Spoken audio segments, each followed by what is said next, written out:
Good.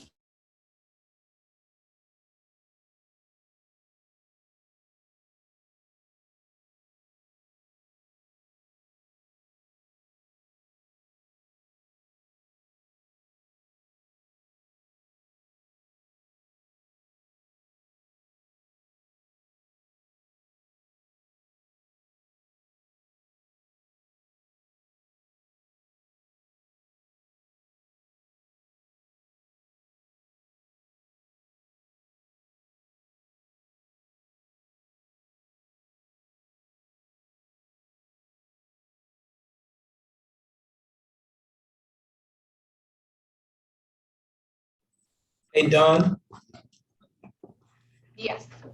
I'm going to kick you out of this Zoom room and just come into the real room. Oh, okay. Cool. Yeah, just come in here. I'll be right there. All right. Do you want her to join you at the table? It's almost like two segments. It's like this Matt segment, and then there's the LCCC and Courtney conversation.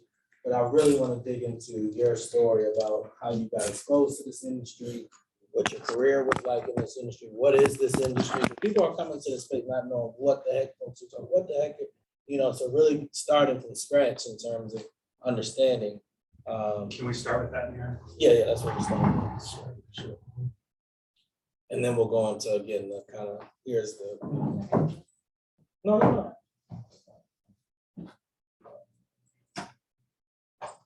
Take a family. Yeah. Yeah.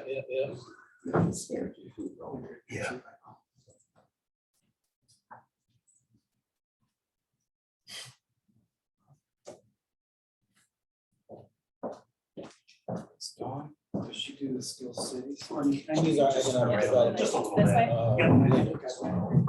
Perfect. Just trying to connect the dots. I'll turn my head around. And Matt, actually, could you move to your left just a little as well? Yeah. Perfect, thank you.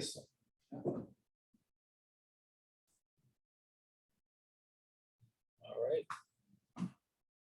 I believe we are live, and so let me just make sure. I can check right here on my phone. Yes, we are live. We're good. And yep, come in, yes, sit wherever. So we're going to be having a conversation today. Thank you all for coming over here to City Hall here in the city of Elyria. We're going to be having a discussion today about Intel and what that means for the city of Elyria and beyond. So, listen, we're live.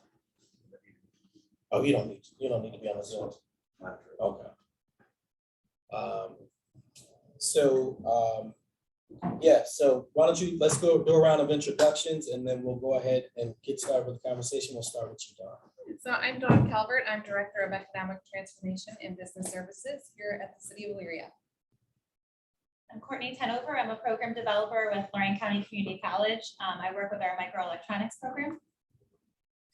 And my name is Matt Apanius. I'm the Managing Director at Smart Microsystems, which is an organization that was launched by Lorain County Community College that focuses on semiconductor technology.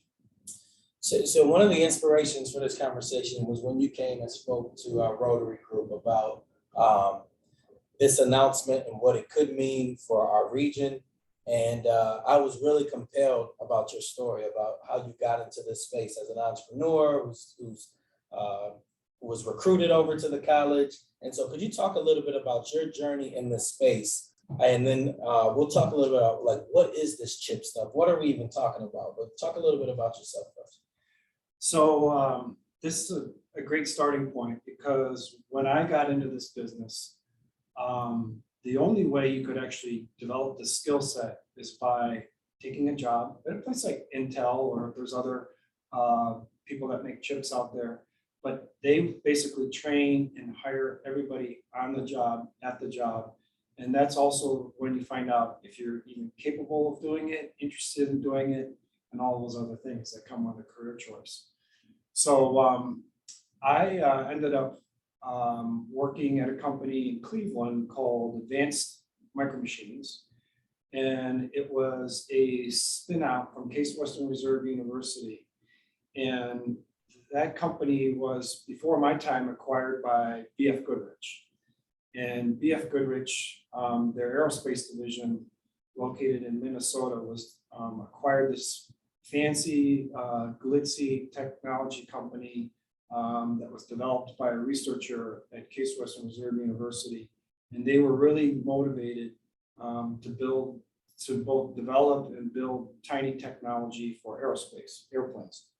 And what I'm talking about is sensors, and sensors can be built with chips with silicon and other types of semiconductor materials. And so this company was actually physically located at University Circle in Case Western Reserve's business incubator. And then we used the clean rooms at Case Western Reserve's engineering research facilities. And basically, I found out there was a job opening. They invited me to come for a tour and a visit, and they put me in a clean room, and I had to put on the spacesuit and walk into the yellow light. And I thought, well, this is kind of interesting. And the person that took me in there showed me some things, and these are things that are taught at the school now at Lorraine County Community College. And I basically said, I think I could do this. I mean, I've done other things, just as well. So I was in the middle of making a very difficult career choice. So I had a very different background going into this, and it was a full-time job opportunity. I already had a family, and I had to figure, I was at that point in my life where I had to figure out how to make some money, get some benefits, and, make the whole family thing work. So that's how I learned it. And then they put me on a sort of an incentive program. They started me really, really low on the pay grade. And they said, if you learn all this stuff, then we'll bump you up pretty quickly. And they were concerned because they had already gone through a couple of people that didn't make it. It didn't last more than a couple of weeks. So that's how I got into the business. And then I was there for a whole 2 years. And Goodrich decided that they were all done. So their gamble in R&D and MEMS technology didn't really go the way they wanted it to. And so they consolidated. I lost my job. And what I did is I took the things that I learned and I started a business. That's what I did. So the way the clean room works in most university settings is as an industrial user, not a researcher, you can actually pay to use the space. So I started a one-person business where what I did is I would develop contracts, and then I would go into that clean room at Case Western and do the work. I would pay the fees to use the space, but my customers would pay me and they would pay for the fees. And I did that for about 10 years. Wow. Right here in Northeast Ohio. So up until now, I just felt like a fish out of water. Yeah. You felt like the world, you're in an alternate universe, and now the world is starting to catch up to the world you lived in for the past. Yes, and what happened was when that company broke up, what happened is all the people that stayed in the area were hired as engineers because they had expertise in MEMS. But what they needed in order to build these devices was the clean room. So I became the gateway to the clean room. No one actually had to build one because the clean room already existed. So this is part of what we did at the college, that type of model. So I ran that business. We used to say silicon, not steel. And here we are. So I did that. I started that company in 2002. I think it was a recession at that time. And I ran it until 2010, where the college, Lorraine County Community College, asked me to come and listen to them, their idea about how to raise some dollars from the state of Ohio to develop a technology facility focused on microtechnology, sensors, MEMS, and semiconductors. And we're going to talk to Courtney a lot about LCC's programs and infrastructure that they have.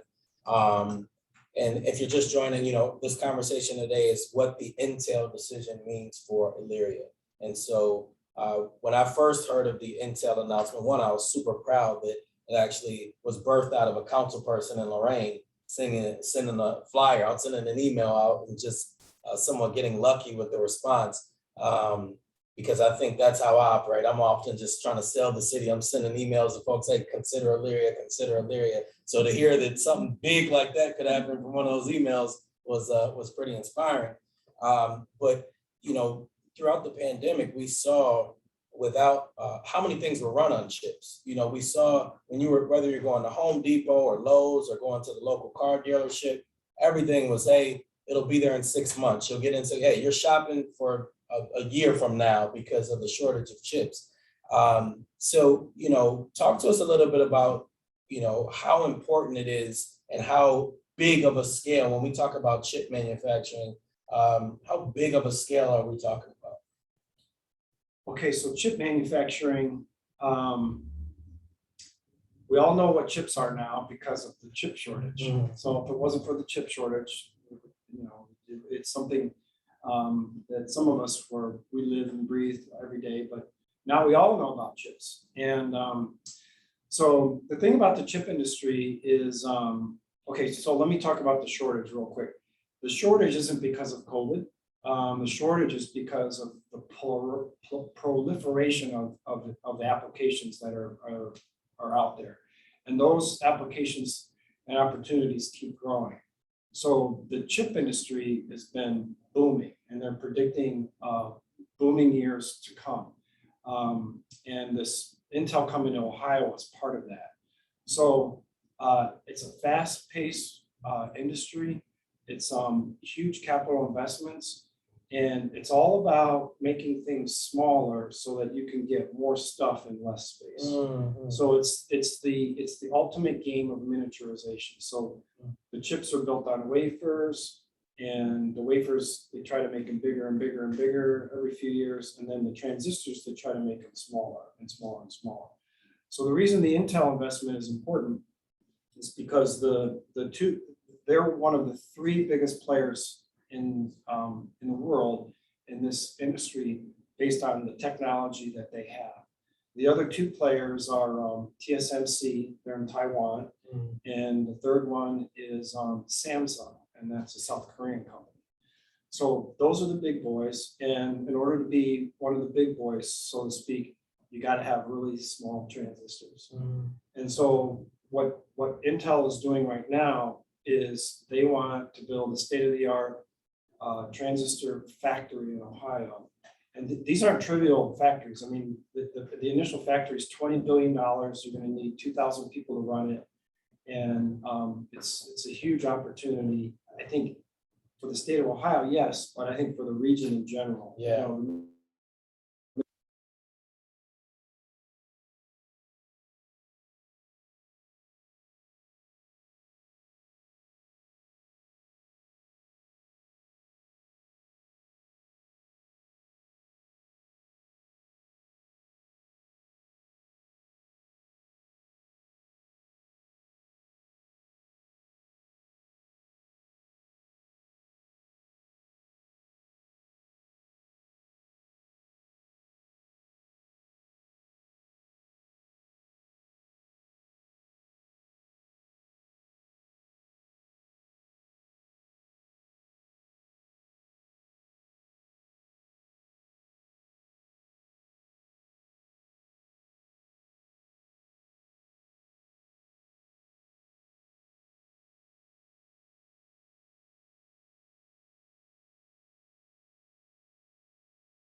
All right, we're back. Sorry about that. So we're talking about technology. We had to use the good old unplug and replug as the strategy to get us working again. Oh, so I hear the feed. We're still good. All right, so good. All right, so couple things I want to unpack with what you're talking about. One, I want to speak a little bit about the opportunity at the community college. And so, one of the things that we're really pitching to the residents is there's a training aspect to get into this industry. And what Matt was just talking about in terms of, there's going to be, at least 2,000 jobs in the Columbus area that are going to be available for folks. But there's also going to be the supply chain and other parts of this industry that are going to be available. And we want people to get the skills here in the city to be prepared for that. So can you speak to that as well? Yeah, so our associate degree in MEMS kind of does what Matt was talking about. It takes students into the clean room, gets them trained to build the board, design it, put it together, solder the small pieces on it. And then our bachelor's degree takes students through the manufacturing process. So producing it on the SMT, the surface mount technology machines that mass produce the printed circuit boards. But we're able to start people in the program with a fast track certificate. So taking 2 classes, and within that, you earn an industry recognized credential for soldering, which gets many students hired in with just that one credential. And then they go on and can earn a short-term 1-year associate degree and bachelor's degree in microelectronics, and there's jobs from the beginning of that short-term fast track certificate. And y'all have already been getting students in this program before the Intel. Y'all people were already, and people from Elyria were already going through this program. What type of companies were they getting placed at after the training? Yeah, so a lot of local companies doing soldering, putting the printed circuit boards together, but all manufacturing, local small companies that are probably producing boards for a lot larger companies like an Intel or, they're small companies making all the pieces to then go larger. And those are around here. So do you have any of the names of those companies? I know yeah. Lincoln Electric is one of the companies we send students to, but what other companies are we sending students to? Yeah, Lincoln Electric, Rockwell, locally Vexos, MP Antenna, who I believe is here, Smart Microsystems, who's right on our campus. Matt's able to hire several of our students. United Circuits in Lorraine County, Cleveland Circuits, Libra Industries on the east side. We have people.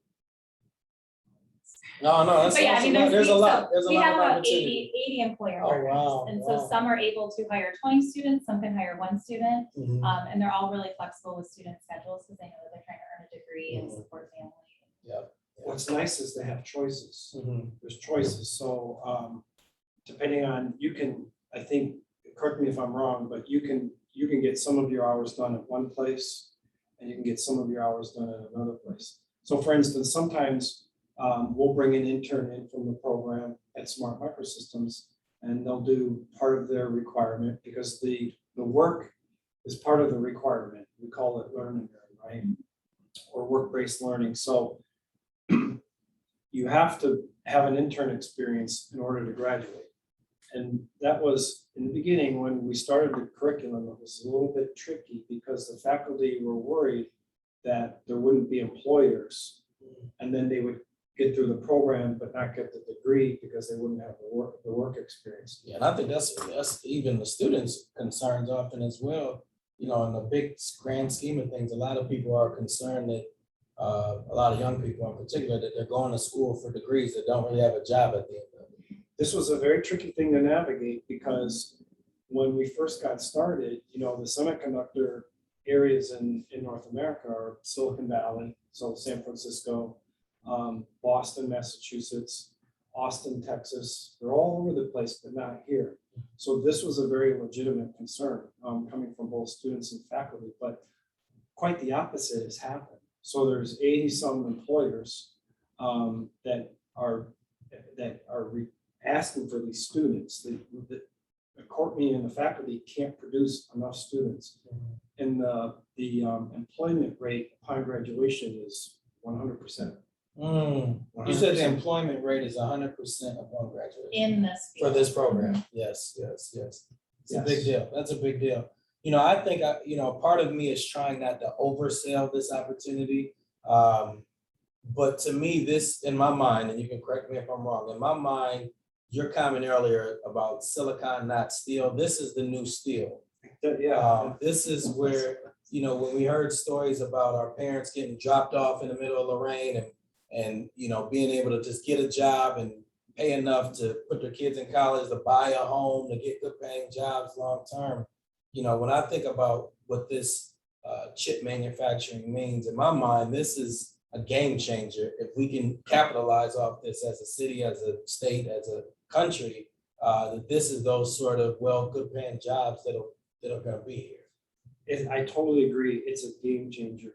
And the other, I don't know if there was a news story on this morning, I heard part of it is also related to national defense. Yes. So, because the other suppliers are all in Asia and there's Europe and other parts of the world, but part of this also is to maintain the most innovative cutting edge technology, develop it here, keep it here, and have our people building this stuff. Yeah, it was awesome to see, the CHIPS Act getting passed by Congress last week. Hopefully President Biden will sign that and make it official this week, which again is putting public resources into this industry to help underpin the industry. And to your point, it's being presented as well, not just an economic development opportunity, but from a national security standpoint as well, which brings a whole nother sort of necessity to this work as well. Now, talk about the entrepreneurial opportunities that you see. So you're an entrepreneur, you saw an opportunity, you created a business out of it. What sort of entrepreneurial opportunities do you see with this expansion happening in Ohio? If you are on your own right now with your background in the space, what would you be telling local companies? Hey, you might want to pivot this way, or what would you be doing as an entrepreneur? Well, chips are used in everything, and biomedical applications, COVID testing. I don't know the specifics of how that works, but biomedical applications would be a place that I would be looking at. One of our customers is actually doing it's called ultrasound, but it's based on chip technology. I've seen things as far as, and I'm going to ask you to talk about flex factor in a second. I've seen things like putting sensors in tennis rackets. This is kind of an old idea. So you can measure your swing. There's products, golf swing products. There's a lot of sensor technology and GPS technology used in agriculture. So it's take your pick. I mean, maybe talk about flex factor, because I think that feeds right into the next question. Yeah, so we have a program called Flex Factor that goes into the high schools. So it goes into a class that students are already in. And there's aspects of business, entrepreneurship, and manufacturing. So these students are asked to design a project that can solve a world problem. But they have to think of who their competitors are, develop a marketing plan, how are they going to sell it, price it. So they're thinking like an entrepreneur, how can they produce this product?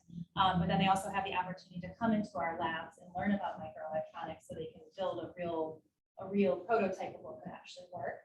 And then at the end, they present it to a panel of industry, faculty, and get feedback. And they have the opportunity to take it further if they'd like to prototype it or go at a national level and present it across the nation for Flex Factor. Yeah, I think that program I got the chance to judge a couple years of the program. Yeah, it was awesome seeing the high school students come up with some really creative ideas.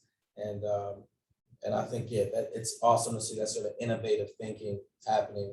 But when you think about kind of the day-to-day chip manufacturing operation, so you think about the ecosystem of chip manufacturing, what sort of opportunities exist in that space? So you mentioned there's 80 plus companies that are kind of already in this space. That with this announcement with Intel, how do you think it'll impact them, these 80 companies? I mean, I hope that it's going to bring more business to them and allow them to hire more students. And I hope that it draws more students to the degree. So allowing us to give more talent back to these companies so then they can grow, and have a full pipeline of talent. but hoping it expands kind of what they are able to manufacture. So they're going into different areas of microelectronics, semiconductor, and really just being able to expand what they do. Yeah, no doubt. Can I put something on the screen? Yeah. And while you're doing that, I'm gonna plug, if you're an Elyria resident, you can, The second slide. And then. Yeah. You can get this degree, this training for free, while supplies last, as they say. While funds last at the city of Elyria, we have funds through the Skill City Initiative. I'm gonna ask Kevin to drop the link to Skill City in the chat, so you can make sure you sign up. You can get this training free right now, thanks to the city of Elyria and the city council and our administration working together on the Skill City Initiative. So we want to encourage you to take advantage of this training opportunity. I'm gonna pull up here on the screen this presentation real quick.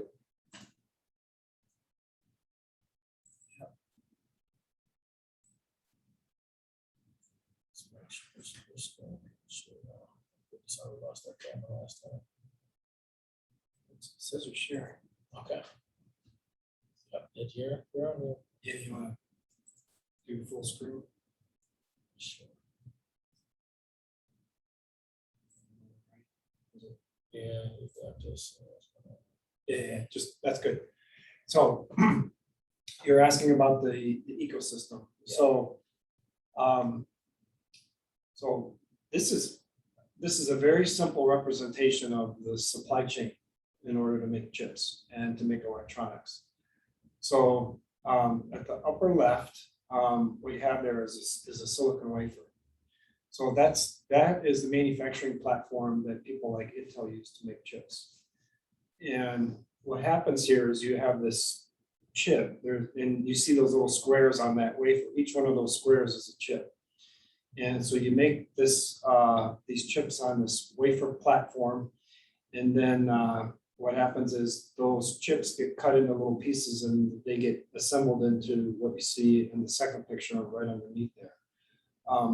But I also want to point out what's happening at the wafer level is very, very, very, very small circuitry. So I have nanometers, and we call this chip manufacturing. Another word for it is foundry. If you can imagine that, because founders that word is used in other industries.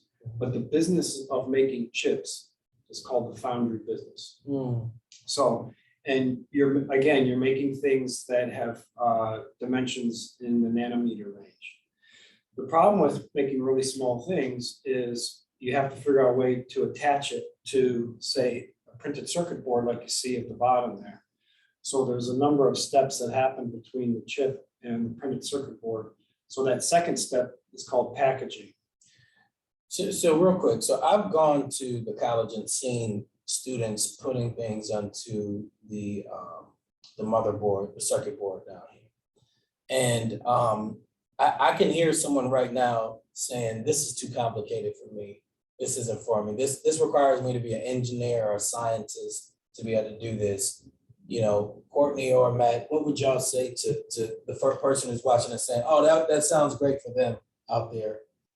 When I've gone and visited, the students have not been scientists and engineers, but can you just kind of speak to that? Yeah, we have a range of people that have come into the program, people who made jewelry, past psychology majors, people who had no background, but we have amazing faculty and lab aides that take the time to really teach students how to do it. And it's just practice. It's going into the lab. On day one, students are taken into the lab to begin work. So you're not waiting to practice these skills until 2 years in. So from day one, you're practicing it. And I've seen people with all kinds of backgrounds do it successfully. Yeah, that was the one thing I found unique when I did my tour was, the students came from so many different angles at this, and it didn't require one specific type, you know. It's true. And a lot of the work, if you're a hands-on person, a lot of the work is hands-on. So like in the circuit board assembly area, you're going to be loading parts on the machines, and then there's a line of machines that run those parts, and then a person would be responsible for understanding how the machines work and how to troubleshoot those machines. And the other thing about this, even though this is manufacturing, the work environments are very, very, very clean. They're pristine, actually. So it's not like you're working in a dirty environment. If you're making wafers, you're in a clean room and you're wearing a suit. So that's something that some people may or may not like. But there's a variety of roles. So like I know, so Intel is going to need to hire technicians. They don't really need engineers. They don't need scientists. They're going to want people that are going to be able to understand a machine and make sure that machine is running. And so there's some mechanics you have to learn. There's a little bit of troubleshooting electronics. And then if you are one of those math and science types, I mean, then what you would want to do is get into like the whole design regime. Like, because not only do you need factories and equipment and machines to build these things, you need people to design them. And there's a shortage of that skill set in the United States right now as well. So if you're one of those folks, and the other thing that I've seen is, and I wasn't expecting this, but one of the things that I've seen is, we've all seen that blue sticker that says Intel inside. So if that sticker was never put on your computer, we wouldn't even know who Intel is. But with the students coming from all different kinds of backgrounds, one of the things that seems to be consistent is once they realize what this is, like chips, microelectronics, stuff that goes in phones, stuff that goes in your Xbox, stuff that goes in computers, cars, there's a little bit of cool factor associated with it. And so, yeah, in some cases you might have to learn some math. In some cases you might have to learn some electronics, but there's lots of different ways to go about this. And somebody's got to sell this stuff too. So there's a sales and marketing aspect to it too. So, and that's what I was thinking, this should be approached as an industry. And Don, I want to go to you just in terms of, you know, we're pivoting to this part of how industries work, you know, and so whether this be chips or whether this be healthcare, whether this be whatever is the next big industry, how could the city of Elyria be positioning itself, and how could the residents be taking advantage of an opportunity like this? Yeah, so there's several things that we can do as a community to make sure we're supporting this industry. The first that comes to mind is what we spent a lot of time talking about today, really is the talent. So the talent is critical. If we don't have the employees, we don't have jobs, and companies like Intel don't have product to sell. So taking advantage of programs like Skill City, the treasure that we have with Lorain County Community College and the programming that they offer is huge for those looking to start a career, maybe transition a career, or really get to work in a meaningful industry with lots of growth and opportunity ahead of them. The second thing we need to do is make sure that we are we have sites available inside the city. So we're very challenged, like most of Northeast Ohio is, that we are pretty much fully built out. We don't have a lot of big vacant spaces.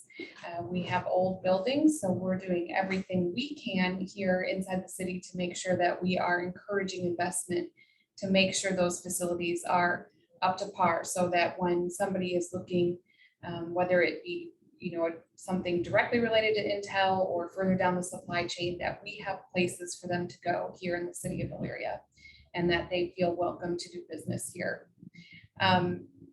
So, and then the other thing that we need to be thinking about is all the companies that are here currently, and how they can be utilizing chip technology to help increase their product portfolio.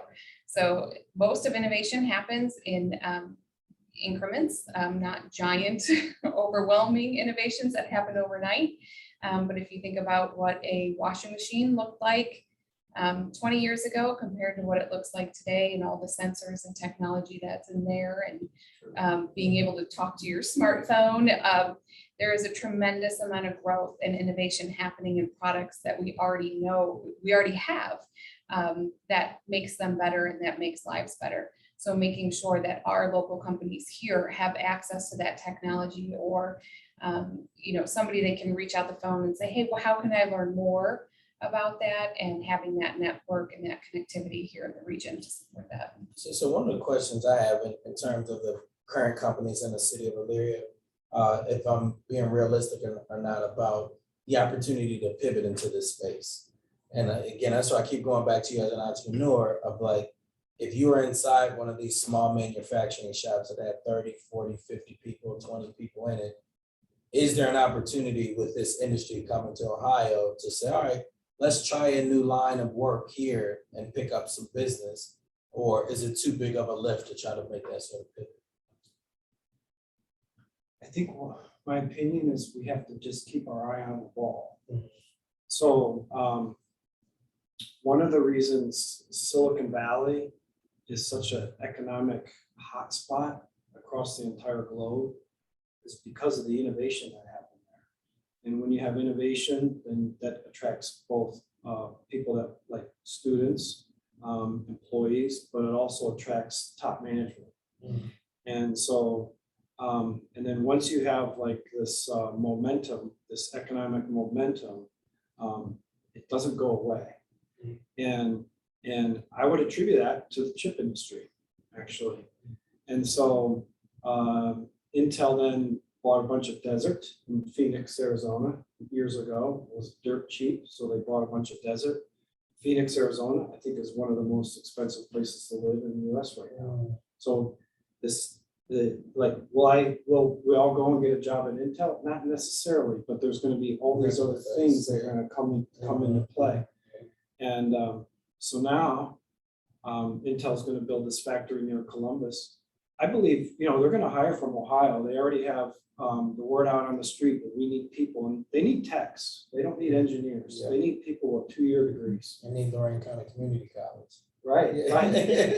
And the community college down there called Lorraine County Yes, Community yes. said, we need your help. Yes, yes. So, so there's going to be this ripple effect. yes. And the other thing that will happen, because it's happened in these other places, it's going to attract people from the outside. Mhm.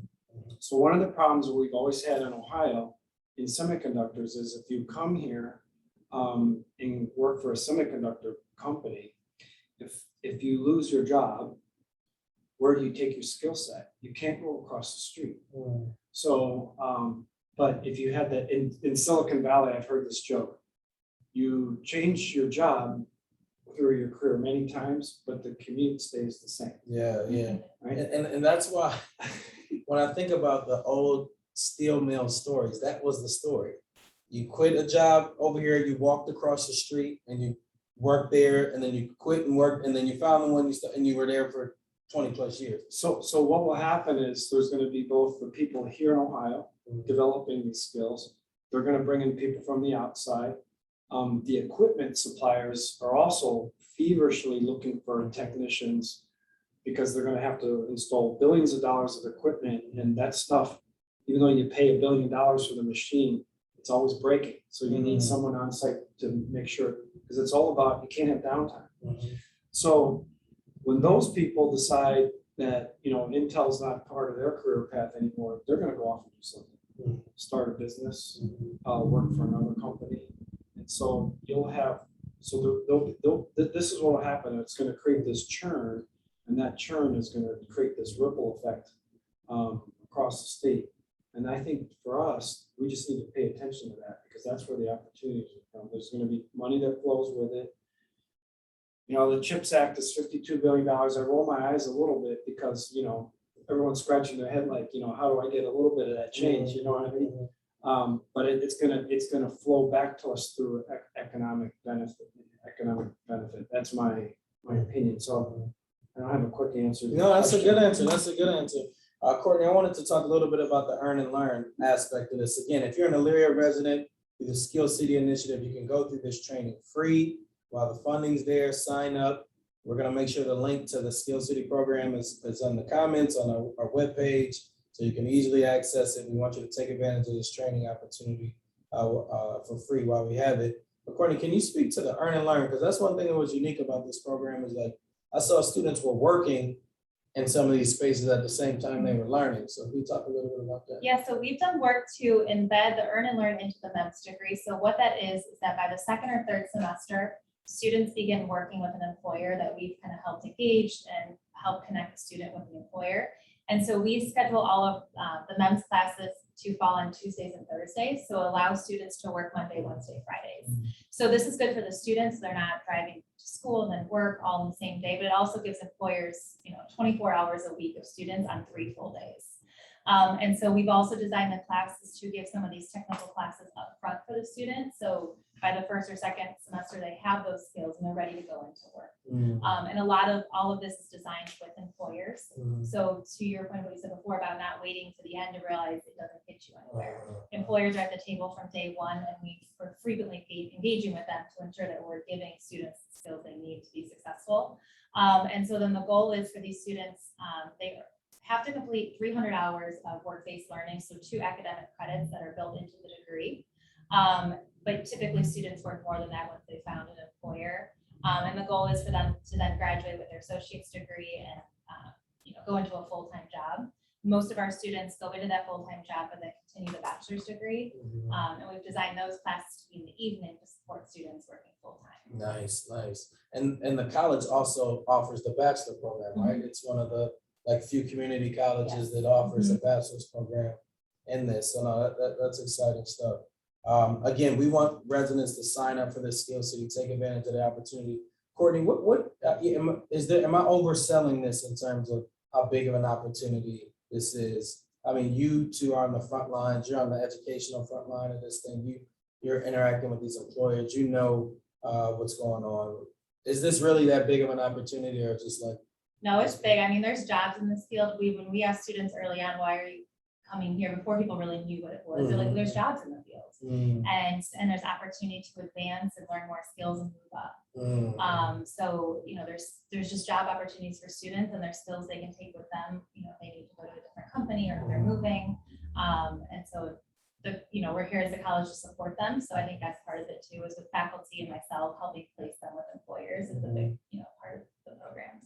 And I think with the Learn and Earn, I forget the numbers, but the degree costs something, and then you make money while you're there. So you offset the cost of the You degree. end up walking away with more money. You end up walking away with more, is that right? Yeah. Oh, yeah. Because and then now if if they go through Skill City, they're essentially getting even more money in their You're pocket. getting paid to learn. Yeah. And it's not pay to play, it's pay to play.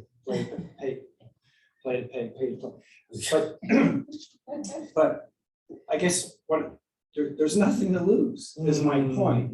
Like, if you try it and you don't like it, move on. If you try it and you like it, there's plenty of opportunities and there's money there to help make it affordable.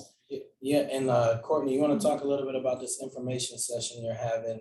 I'm going to pull it up on the screen here. This one. Yeah, so we have an info session scheduled for this Friday at 3:30. It's in our MEMS lab with our Johnny Vanderford, who's our MEMS faculty. So you have the opportunity to come in, learn about the degree, go into the lab and see if it's for you, and ask questions and really get your hands on in the lab. And I know Johnny lets you play around with the machines and soldering equipment and really just see if it's something that you're interested in. And I do want to add too that we are enrolling for classes for the fall. We have 2 of our intro classes already filled up for the fall, so we've added a 3rd. And that'll be on Mondays and Wednesdays in the morning with Johnny. So just sign up, go to the info session on Friday, see if it's for you, and then hopefully sign up for a class. Yeah, so where's the MEMS lab on campus? Yep, so thank you. So it's actually on the first floor of our Smart Microsystems building, so 141 Innovation Drive. Yep, so this Friday, 3:30, for parents out there who's got some young people like me, who there was 19 living at home trying to figure out what I was gonna do, drag them to this info session on Friday, bring them there at 3:30, let them explore a potential life-changing career opportunity. If you're thinking about changing careers and you're like, man, what am I gonna be doing the next 10 years of my life, 20 years of my life? I like working with my hands. You should be here on Friday as well at 3:30 at the college, getting that information. And you heard their classes start on August 22nd, and they've offered an additional class.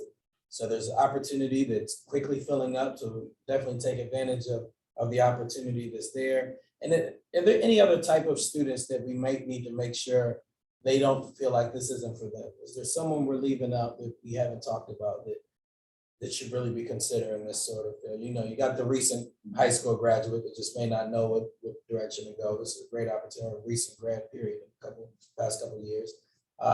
You know, I mentioned a kind of career change person who likes to use their hands, but is there any other group of people you've seen attracted to this? Yeah, we've seen moms who are stay-at-home moms, they want to come back into the workforce. And so it's really a great opportunity for women. There's a lot of employers who see the women are very successful in these jobs because it's, you know, you're dealing with small pieces and they really enjoy it. So I think women, you know, and people, we have people from age 16 to 60 in the program. Yeah, So there's no limit. Yeah, that's the In College Credit Plus, right? Yeah, we have high school students right now. Okay. Yeah, we just want people to take advantage of this great opportunity. The training lasts how long again? How long does how do you stack the credentials on this? So we have a fast track program, which is 2 classes, but you can earn the associate's degree in 5 semesters. If you wanted to take summer classes, but there's the fast track, a short-term certificate, a 1-year, and the associate's degree and the bachelor's degree. Gotcha. So I got 2 questions. And so how soon could someone go from potentially going, everything works out in their life? How soon could they go from enrollment to employment? I would say if someone started in August, they could probably have a job by January, or there's some companies that are willing, they know what they're going to learn. Yep. And so if you already have some of those soft skills, you could even have a job this semester. That's awesome. Part-time, full-time. Both. I mean, it's because we know there's Wow, people who have to that's support awesome. families, so. And then what type of pay scale are we talking about? Do you have any insights about, you know, what type of entry level versus growth level? Where are folks ending up at? Because I mentioned, you know, one of the things that my generation gets a lot of heat about is like, you know, I just turned 35, by the way, so that's part of my generation. Is I'm getting old, but I'm still, I guess, a part of this generation that gets judged about like, well, when I was your age, you know, I had, you know, a house, a car, you know, 2 mortgages and went uphill both ways and we still got to work. But the difference is those jobs that they worked, as I mentioned earlier, they could get dropped off in the city of Lorraine, walk into a place and make enough money to put their kid in college, buy a home. And it seems like our economy right now doesn't have a lot of these like meaningful, gainful employment opportunities. If you're entering into a space, you're just still making enough to get by. You're not really on a pathway to build the American dream. What is the career path and what does the money look like in terms of going down this path? So we have students interning part-time starting between $14 to $20 an hour. With the associate's degree, typically around 55,000, and the bachelor's degree, 75,000 on Okay. average. Okay. Can mayors enroll in this program too? You know, a little side gig Yeah. over here. Yes. You know, I mean, you said Mondays and Wednesdays, Fridays, I get to work, Yeah. you know, then Tuesday, Thursday has classes. Well, no, I appreciate y'all having, you know, sitting down with me, kind of helping educate our community about this, educate our businesses about the opportunity. And as you mentioned, the CHIPS Act, once that starts to roll out, there's gonna be a lot more opportunities that come out there. But we appreciate having Lorraine County Community College and the city of Elyria. We appreciate how forward-thinking the institution is, the talented people that they have working there, and that you're in partnership with the city to help open up these doors for our residents. So thank y'all for joining the convo today, this frank conversation on what Intel means for Elyria. And again, sign up, get your family signed up for the Scale City Initiative, take advantage of the opportunity. And you got a great resource here at the Lorraine County Community College. I want you to take advantage of. So until next time, talk to you soon.